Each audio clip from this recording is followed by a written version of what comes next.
Project Management, CPM, and PERT. Today, I'll discuss some of the basic definitions and the rules for the network construction. Firstly, what is a project? It is a well-defined set of jobs, all of which must be completed to finish the project. This is the definition for project. That the set of jobs that must be completed to finish the project. Let's see what is the full form of CPM and PERT. CPM is critical path method and PERT is program evaluation and review technique. This is asked in the competitive exams in multiple choice questions. That what is the full form of PERT? It is program evaluation and review technique. Then the critical path method is a deterministic approach and PERT is a probabilistic approach. The next important point is that CPM is activity oriented and PERT is event oriented.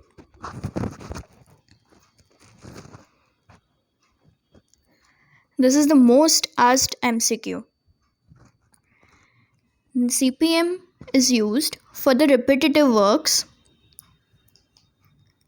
where the past experience is adequately available. And if we talk about PERT, then it is used for the non-repetitive works where no past experience is available, like for the research and development projects. CPM or PERT network consists of two major components, and they are activity and event.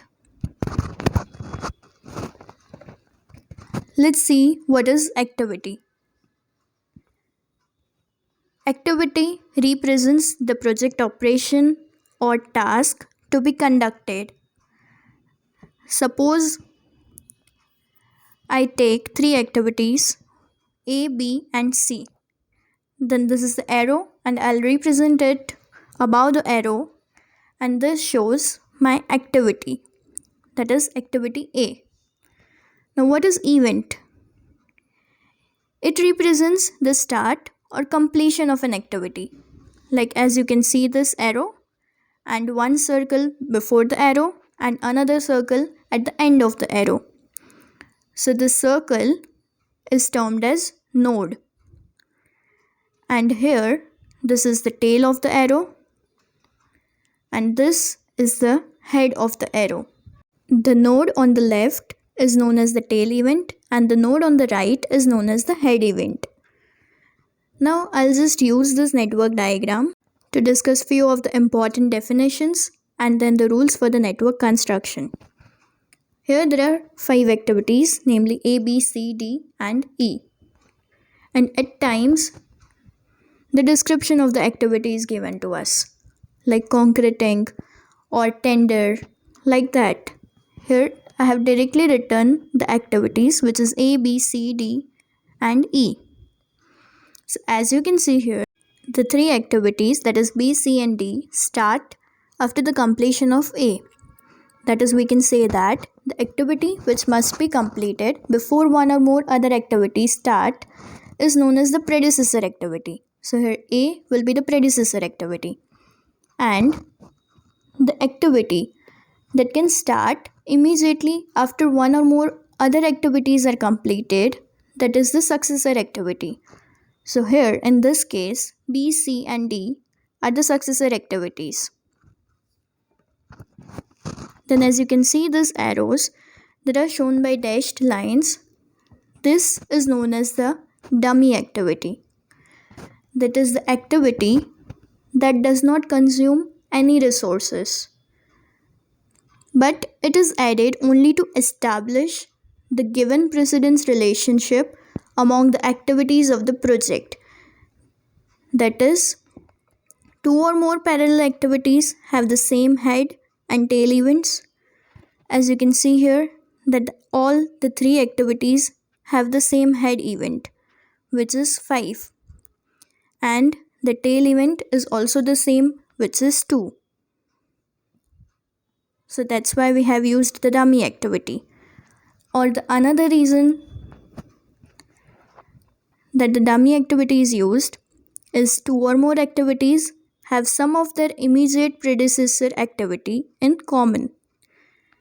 That is, for this case, E is the succeeding activity and B, C, and D are the predecessor activities.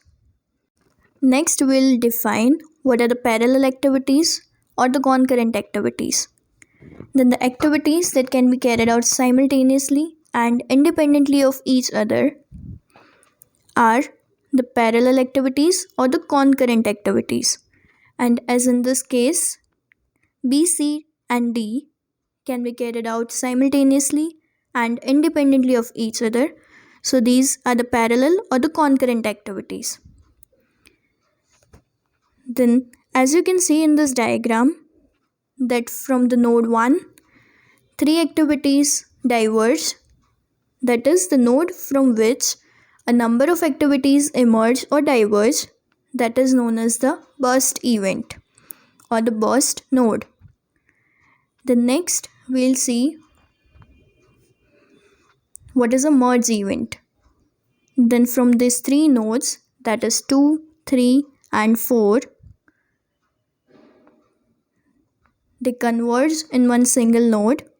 That is the event that represents the joint completion of more than one activity is known as a merge node.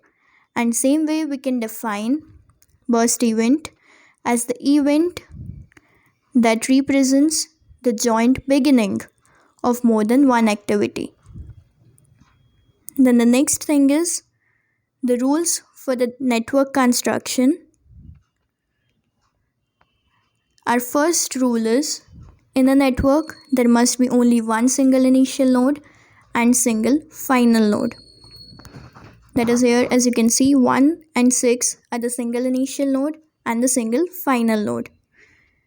The next rule is, no event can start until its tail event has occurred. That is, unless and until activity A has occurred, activity B, C, and D can't start. Then, the head event can't occur until all the activities leading to it are completed. That is, as you can see here, this is the head event 5. So, it can't start until and unless B, C, and D have completed. Next rule is, though a dummy activity does not consume resources, it has to follow the above two rules. Then, the head event should always be numbered larger than its tail. That is, as you can see here, suppose I give the tail event as I and head event as j, then I should be less than j. That is the case as we have done in this diagram, that is 1 is less than 2. Then the next rule is, each activity must be represented by only one arrow. That is, here we have represented all the activities just by a single arrow.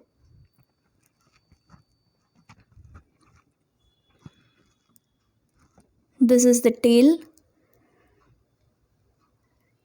event that represents the start, and this is the head event that represents the completion of that activity. That is, the tail event represents the start of the activity A and the head event represents the completion of the activity A. Then the next thing is that there should be no looping and also no dangling. So let's understand first what is looping and what is dangling. Suppose I have drawn the network diagram like this, then this forms a cycle. And here, due to the constructional mistake in the direction of the arrow, There is an impossible situation in the logic of the network. That is, there will be no logic in such a network. So the rule is that we should avoid looping of activities. That is, no cycle should be formed.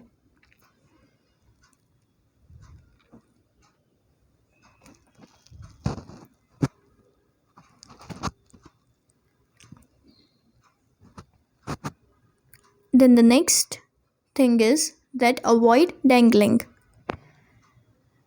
Let's just understand what is dangling. With the help of this diagram, then as you can see here, I have taken A, B, C activities, and here C is the dangling error, because it is a case of disconnect activity before the completion of all the activities, that it is not connected, and that is why this is the hanging error of activity whose duration has no effect on the completion of the project. And so such an activity, that is such an error, dangling error, must be avoided. In this video, I have discussed some of the important points related to CPM and PERT, some of the basic definitions, and the rules for the network construction. Thank you.